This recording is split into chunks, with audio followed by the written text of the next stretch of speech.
आम गाँ विकास मंच पक्षरु हातीबारी ग्राम में पंचायत स्तरीय प्रतिभा सम्मान समारोह अनुष्ठित।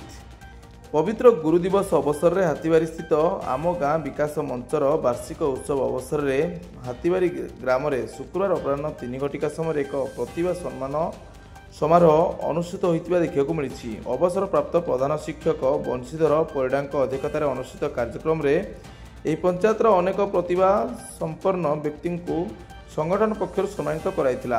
शिक्षा क्षेत्र में शरत चंद्र स्वाई, समाज सेवा क्षेत्र में सुदर्शन दोरा, सफल कृषक भाव भरत चंद्र राउत और कला क्षेत्र में संगीत निर्देशक प्रदीप कुमार प्रधान को नामांकन पत्र और उपढौकन देई अतिथि माने संबोधित करथिले।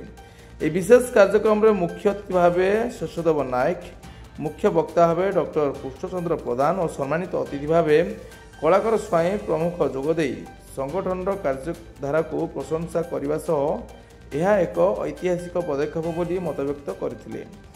विकास मंचर सभापति तथा अवसर प्राप्त वीर जवान कुलमणि दास मंचर कार्यधारा उपरे मतव्यक्त करथिले। संपादक तथा अध्यापक रंजन कुमार नायक मंचर लक्ष्य और उद्देश्य उपरे मतव्यक्त करथिले एवं कोषाध्यक्ष रवींद्र कुमार प्रधान धन्यवाद अर्पण करथिबा देखिବାକୁ मिलिथिला।